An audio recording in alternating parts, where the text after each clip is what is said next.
Arizona football had a huge scrimmage, and there was a lot of very positive takeaways to take away from that. So let's talk about it here. Let's get started here on Locked On Wildcats. You are Locked On Wildcats, your daily podcast on the Arizona Wildcats, part of the Locked On Podcast Network, your team every day.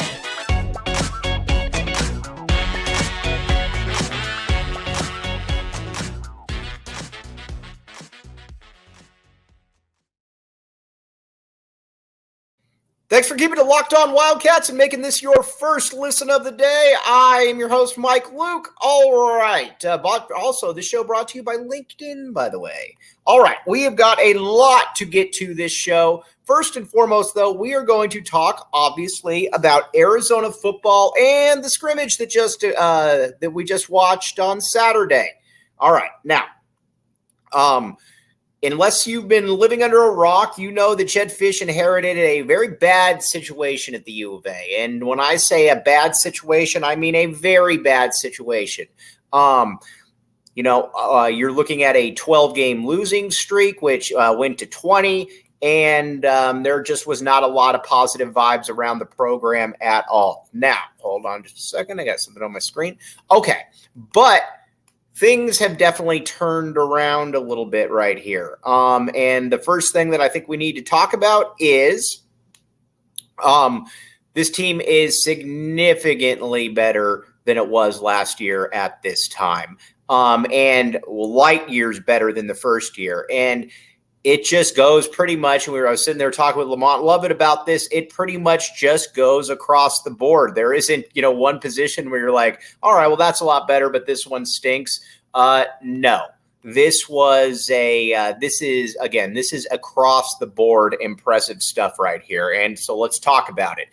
The quarterback spot, first of all, I'm going to go with the third stringer. I like Braden Dorman a great deal. I think Braden Dorman's good.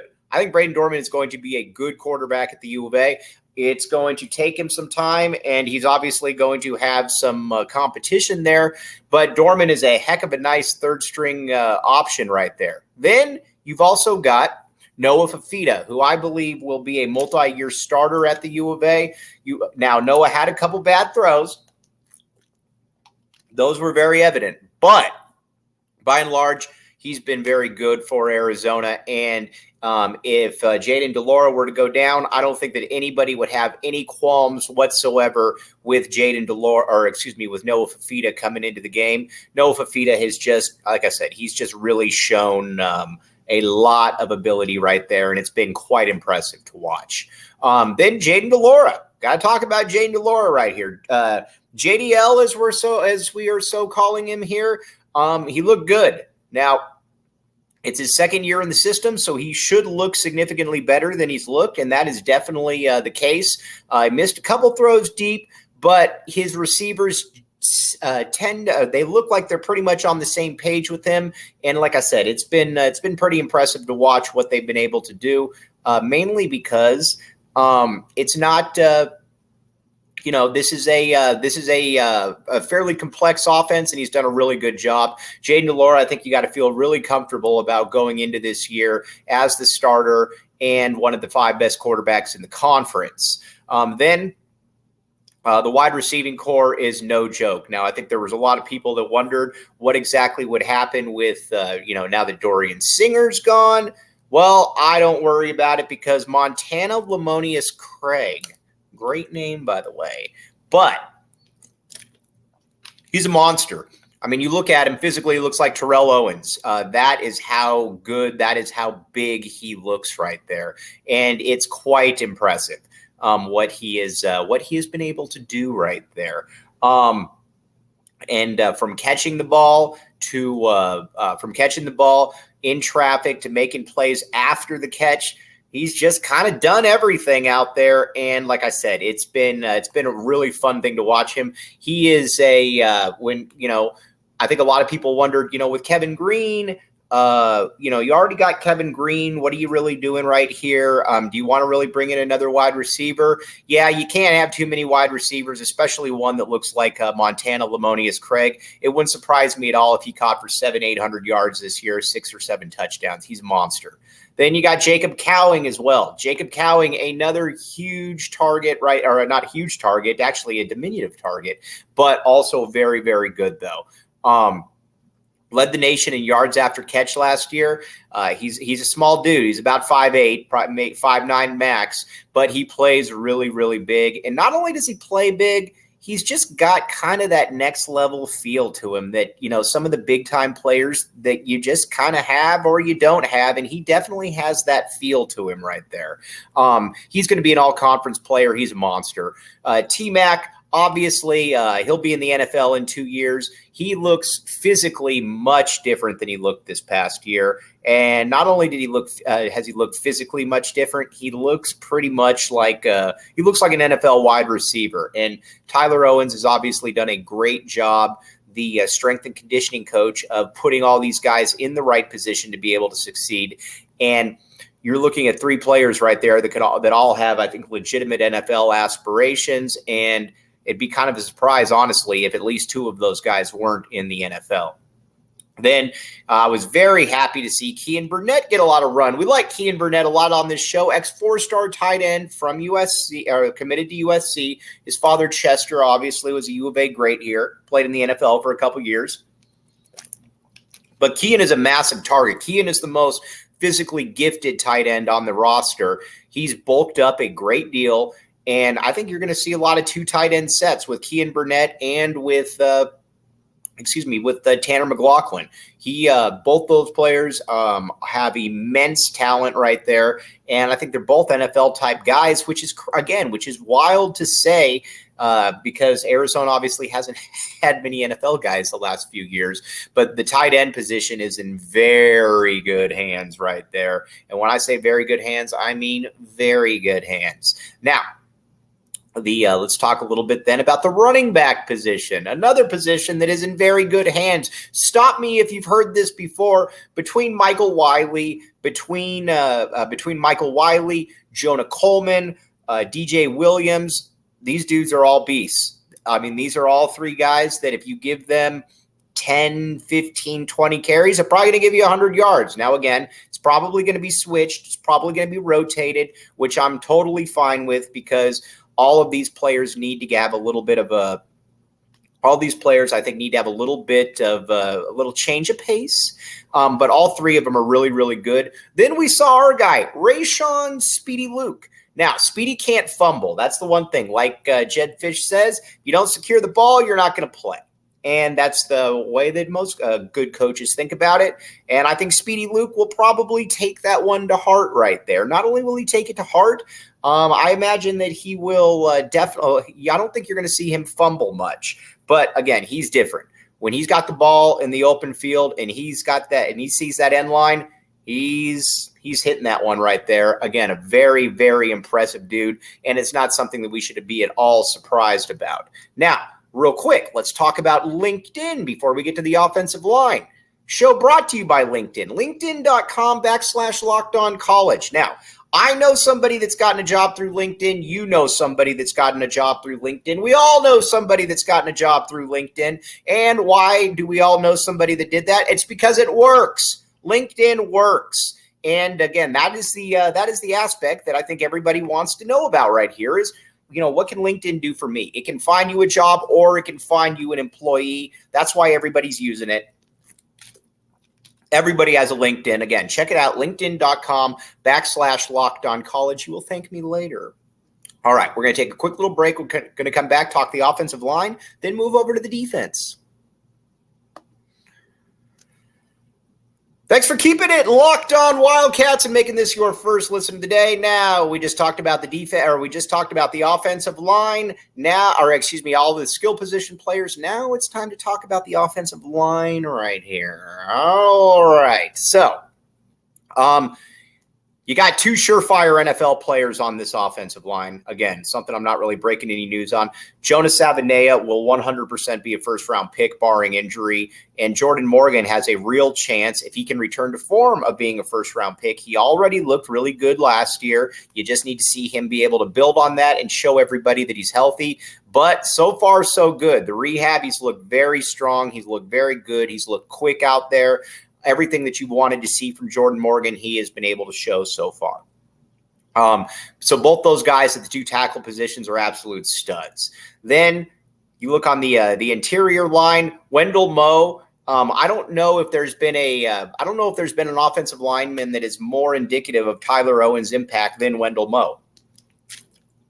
Moe has been, not only has Moe been kind of a revelation. It shows obviously this coaching staff's ability to scout, but he's another player. Kind of looks like he's got NFL potential. Now again, he's probably about 6'2", but he's your typical road grader. He can get into the second level, and when he gets into the second level, he is not letting go of you. That is going to be a real problem for other teams right there. Next to him is Josh Baker. Josh Baker, probably not an NFL player, but he's very solid. Now, I probably have given Josh Baker a little bit of a short, probably shorted him a little bit here. I apologize, Josh Baker, because Josh Baker is good. And not only is Josh Baker good, he is a technician that I think the coaching staff greatly appreciates right there. And if they greatly appreciate him, we all should. Then at that other guard position, you got Raymond Polito. All right, now, Arizona generally doesn't flip kids from Alabama to Arizona, but that's exactly what happened with Raymond Polito, and for good reason. There was a glaring hole at that guard position. Polito is coming in here. Not only is Polito going to take that, I believe that Polito, like Moe and Savaiinaea, will start there as long as he is at the U of A. He's huge. He is monstrous. I mean, you look at him, 6'7", 330 pounds, just an absolute monster out there. And I think he's going to be a very good player for Arizona from day one. But the offense is dynamite. I mean, across the board at every position, the offense is really, really good. And again, that's a tip of the cap to Jedd Fisch for what he's been able to do, because again, he came in and he inherited a mess. I don't think that, like I said, I'm not breaking any news right there. Jedd Fisch inherited a mess, and he has done an amazing job with this program, with this franchise. Now, let's move over to the defensive side. The defense is certainly not going to be the U of A offense, but I am cautiously optimistic that we're going to see marked improvement, and a big reason for that is Duane Akina. Now, Duane Akina is probably the most credentialed defensive backs coach in college football history. And if there's somebody more credentialed, I would like to see him. Arizona fans know this, obviously, from his long time here at the U of A. And not only was he instrumental in some of the best teams ever here at the U of A, he produced a ton of NFL players. He knows what they look like. You know, in my opinion, the best player I've ever seen at the U of A that I was old enough to be able to see and really appreciate was Chris McAllister. He was, outside of falling once against Danny Farmer, he was as good a cornerback as that this conference has ever seen in college. That's how good Chris McAllister was. And first team AP All-American, all of that. Should have won the Thorpe Award. Didn't, but he should have won the Thorpe Award. But Duane Akina, though, brings that kind of gravitas. Coach Michael Huff had been at Texas, been in a lot of different places. And you watch this team, and the first thing that you really notice is that they're swarming as tacklers. That is not something that you saw last year. And not only did you not see it, you didn't really see any semblance of it. And you see that this year with just from the DBs to the linebackers, and I think a lot of that is heavy Duane Akina influence. Now, let's talk a little bit about the DBs, then we're going to move. We'll move down the line.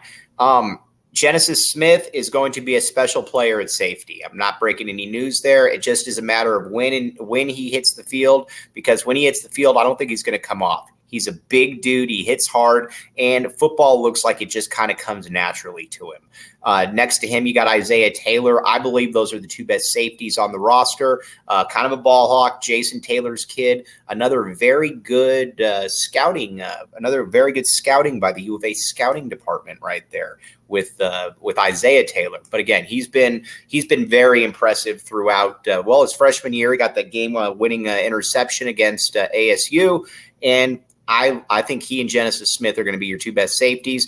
Gunnar Maldonado is a hard hitter, does a lot of things well. He's just kind of limited. Dalton Johnson, I like Dalton Johnson. He's shown a lot in camp. I'll be curious to see what exactly they do with him at that defensive back spot, because there's a lot to like with Dalton Johnson. Then at the corners, right now you're looking at Takario Davis and Ephesians Prysock. Now, Ephesians Prysock, we've talked a ton about this entire offseason, and there's a lot to like, obviously. He's 6'2". He doesn't move like somebody 6'2". He can get in and out. He looks like an NFL player. I mean, he's what NFL players look like. Then you got Takario Davis. Takario Davis is I was worried that you were going to maybe have to move him to safety because, again, he's a little of the proverbial stiff in the hips, but he's also shown a lot more dexterity there as well of late. I like a lot of what I've seen out of Takario Davis, and I think that Arizona fans are going to be pleasantly surprised by him. I don't know that there's going to be a taller starting cornerback duo in the country, as both guys are 6'2", 6'3", something like that. Then you're going to have other players battling for position. You got Traden Stukes in there at the nickel. Then you've also got Charles Yates Jr. There's a lot of potential right there for the U of A, and I think that's something that is very intriguing to Jedd Fisch and to this entire staff. Now, then you look at the linebackers. Linebackers are interesting because Jacob Manu is obviously a monster. He's only about 5'9", but he's a solid 210, 215, 220, whatever. He's a tackling machine. I think the next step for him will be able to get up closer to the line and be able to get some tackles for loss. But he's got a feel for the game, and I think you're going to be able to see that. Justin Flo, ex-5-star kid, very talented, but like somebody said, if this was 1993, he would be a first-team All-American. We're in a different era now where you throw the ball a ton, and I think that could be a little bit to his detriment, mainly because he's just not great in pass coverage. That's not going to ever be something that he's great at, and that's where Daniel Haimuli has come in, Washington transfer. I think Daniel Haimuli is probably going to get more run than Justin Flo, mainly because, like I said, he's a little bit more versatile. Flo's a little limited in that regard, so I think you're going to see Daniel Haimuli as that other linebacker. All right, let's take a quick break. We're going to talk about the D-line and the special teams. Thanks for keeping it locked on Wildcats and making this your first listen of the day. All right, the D-line. Now, I don't know what to expect because it's unproven, but it is vastly bigger than it's been in the past. And when I say much bigger, I mean much bigger.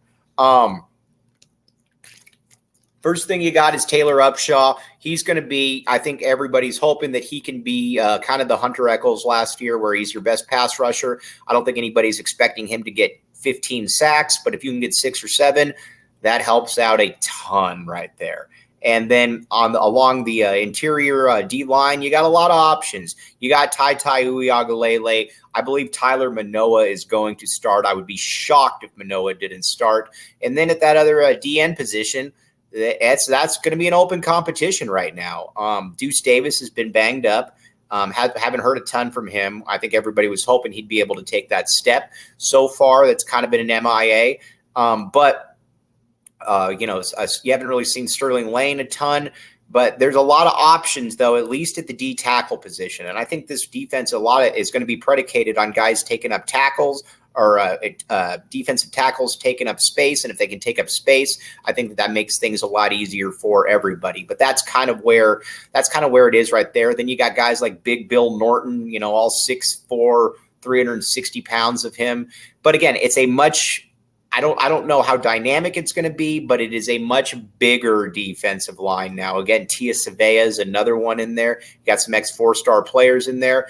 And I think that these guys will come around. It's just going to take a little bit of time. Again, I don't know that there's an all-conference player in there, but again, I just need you to not be pushed off the ball, and I think we'll be good. Then special teams, I want to see Speedy Luke return kicks. I don't like the whole Anthony Simpson idea of just having a guy just fair catch everything. I like seeing somebody return kicks. I'd love to see Speedy Luke do that. And then as far as the kicking game, Kyle Ostendorp's about as good a punter as there is in the country. And with Tyler Loop, the one thing I've always said, just get me a kicker who is reliable from 45 yards in, and I will deal with the rest. Tyler Loop is that dude right there. But again, this is going to be a good team. I'm telling you all right now, take that over 5 because this is going to be a very good team right here. And there's a lot to like about it. Again, the offense, you don't really find many flaws. The only thing you're concerned about is maybe Jayden DeLaura being a little bit too, turnover prone. But I think that's something that he's going to be able to rectify to a certain extent. The offense, though, is just loaded at all the positions. And I just need the defense to be somewhere around 8. Okay, now we're going to talk about next show. We're going to talk a little bit about the newcomers here because there's quite a few impactful newcomers right here that we all need to know about, that we all need to be up on.